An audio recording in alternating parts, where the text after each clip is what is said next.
여러분 안녕하세요. 오늘은 제가 브이로그 말고 최근에 겪었던 일을 같이 나누고 이야기를 하고 싶어서 카메라를 켰습니다.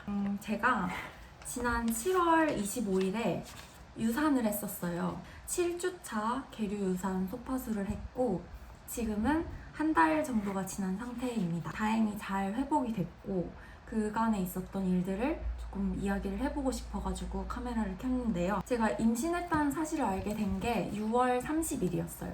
그때부터 첫날부터 이렇게 매지가이가 보이기 시작해가지고 쭉 점점 진해졌어요.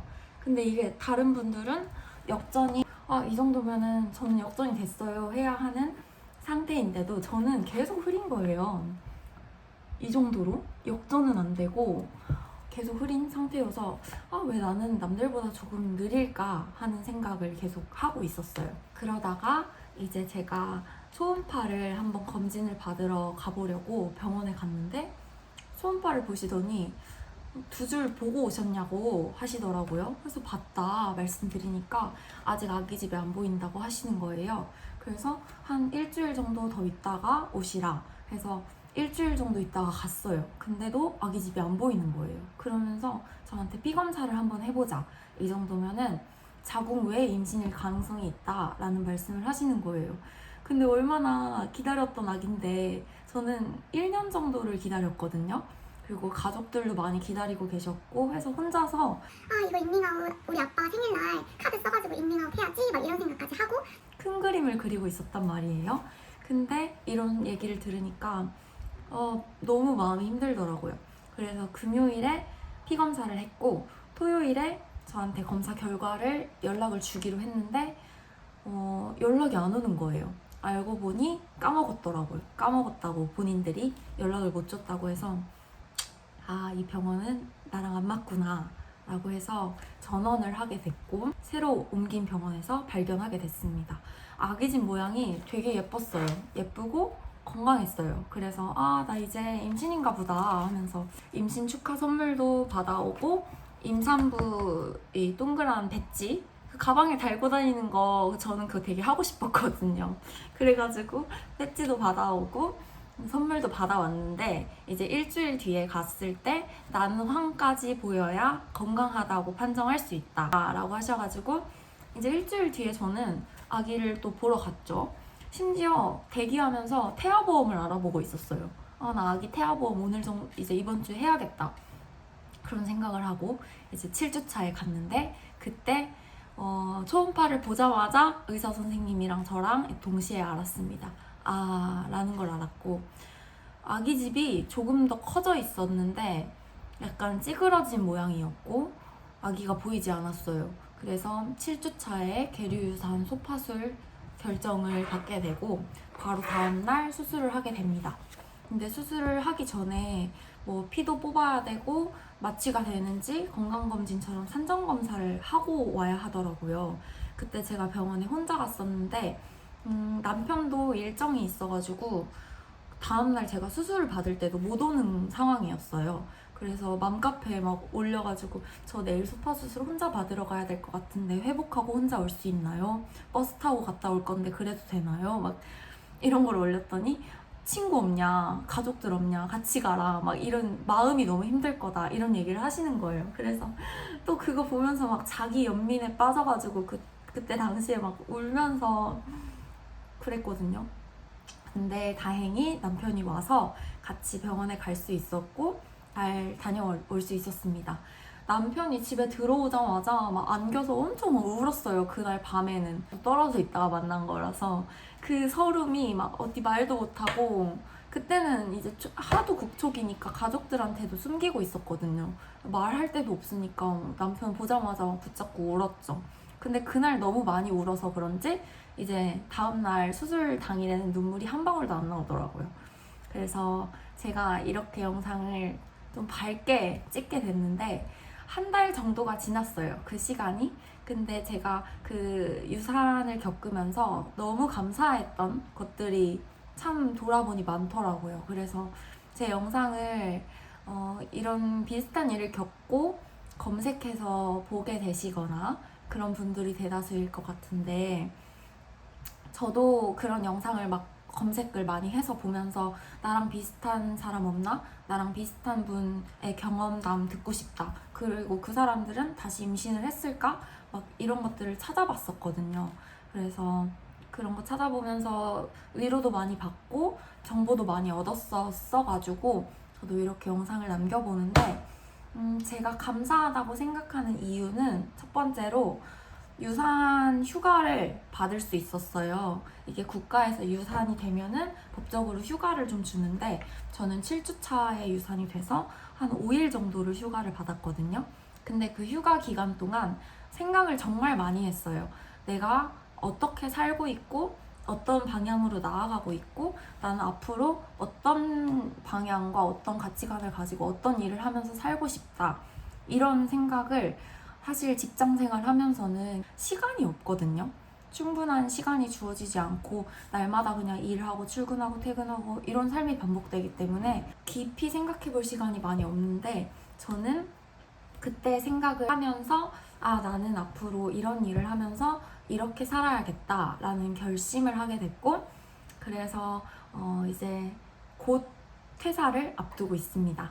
근데 유산이 돼서 퇴사하는 거는 절대 아니고 제가 앞으로 하고 싶은 일, 내가 보람 느끼면서 할 수 있는 일이 무엇인가를 그 일을 해보겠다는 그 용기를 그때 얻어서 이제 퇴사를 결심하게 됐고 지금 퇴사를 말씀드린 지 한 달 정도 그래서 됐어요. 그 다음에는 이제 새로운 삶이 펼쳐질 예정입니다. 그리고 제가 아까 검사를 여러 가지 한다고 말씀드렸잖아요. 그 검사를 하면서 내 몸에 부족한 게 무엇인지를 병원에서 알려주거든요. 저는 매일 이렇게 여기서 집에서 일을 해서 그런지 비타민 D 그게 부족하다고 했어요. 그래서 당장 약국에 가가지고 비타민 D를 사서 그 날부터 챙겨 먹기 시작했고 내가 부족한 게 뭔지를 또 알게 된 그것도 되게 감사한 것 중에 하나였다 생각하고 또 여러분도 아시겠지만 임신을 하면은 국민 행복카드라고 해서 이 카드에 100만 원을 체크카드처럼 쓸 수 있게 넣어주잖아요. 근데 저는 거기에 들어온 돈으로 이제 병원비를 했고 남은 돈이 한 50만 원 정도 있었어요. 근데 제가 유산 후 한약에 대해서 지인한테 소개를 받게 돼서 그 남은 걸로는 또 한약까지 먹을 수 있는 그런 저는 되게 감사했어요. 왜냐면 제가 제 돈 주고 한약을 절대로 챙겨 먹을 것 같지 않거든요. 근데 다음 임신을 잘 준비할 수 있는 그런 제 몸을 대지라고 생각하면은 그런 토양이 마련될 수 있는 시간이 됐던 것 같아서 그런 것도 참 감사했어요. 제가 원래 손발이 차고 자궁이 냉하거든요. 그래서 이런 약을 먹고 아기를 가지면은 조금 더 내 몸에도 좋고 건강한 아기가 태어나지 않을까 하는 그런 마음. 이런 건강한 마음이면 분명히 그렇게 될 거라고 생각을 하고 있어요. 또 임신을 해봤잖아요. 약 한 달 정도. 한 달 동안 임신을 했을 때 제약이 있더라고요. 뭐 약도 못 먹고 목욕탕도 못 가고 그냥 몇 가지 제약들이 있는데 제가 느꼈던 거는 빙산의 일각이겠지만 그럼에도 불구하고 비임신 상태가 참 이 자유가 소중한 거구나. 그리고 몸 안에 생명을 품는다는 것이 내가 생각한 것보다 더 어려운 일이구나. 제가 그 한 달 동안 감정 기복도 진짜 심했거든요. 막 울고 삐져가지고 혼자 저 작은 방에 들어가서 바닥에다 이불 깔고 혼자 잘 거라고 막 그러고 그런 적도 있었거든요. 남편이 고생을 좀 많이 했는데 그런 마음의 준비, 임신을 하면 이렇구나 라는 것에 대한 공부를 또 하게 됐던 것 같아요. 그것도 감사했고 이제 남편과의 관계도 유산하고 대화도 많이 하고 서로 많이 의지하고 이렇게 하면서 더 저희 관계가 돈독해진 것도 참 감사한 이유였어요. 그리고 제 마음속에 있는 그런 사랑이나 감사 이런 것들이 많이 줄어들어 있었는데 유산을 겪으면서 오히려 이게 더 풍성해졌던 것 같아요. 그래서 더 감사했어요. 또 제가 이렇게 같은 일을 겪으신 분들이 정말 많은데 주변에도 생각보다 요새 유산되는 분들이 너무 많아요. 제 주변에도 한 5분 중에 3분은 유산이 됐던 것 같거든요. 그래서 내가 누군가와 같은 상황에 처해보고 또 이 아픔을 이용해서 누군가를 위로하고 공감할 수 있는 사람이 됐구나 라는 것도 되게 감사했어요. 이제 누군가의 유산 소식을 들으면은 이전과 같지 않거든요, 마음이. 그래서 이런 위로의 스펙트럼이 더 늘어났다, 이런 것도 되게 감사했습니다.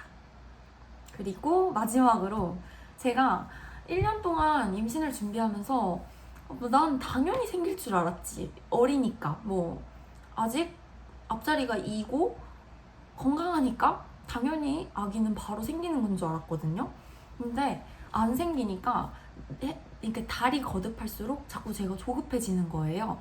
근데 이번 일을 계기로 되게 자유해졌어요.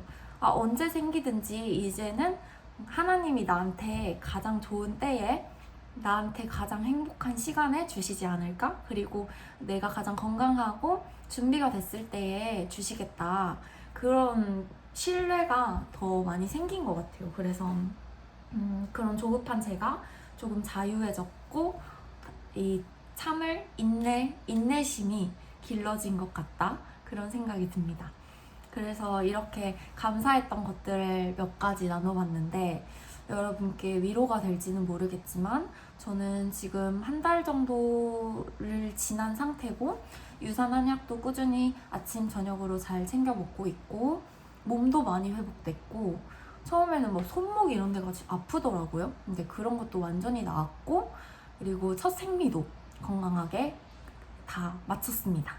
그래서 이제 언제 또 아기가 찾아와 줄지 모르겠지만 저는 그런 이제 저희의 이 삶의 과정들 그런 거를 브이로그에 좀 충실히 또 담아보고 싶다는 마음이 들고 저와 같은 분들 계시다면 같이 응원하고 공감하고 서로 위로하고 같이 소망하고 기다리는 시간이 됐으면 좋겠다는 생각이 들어서 이런 영상을 남깁니다.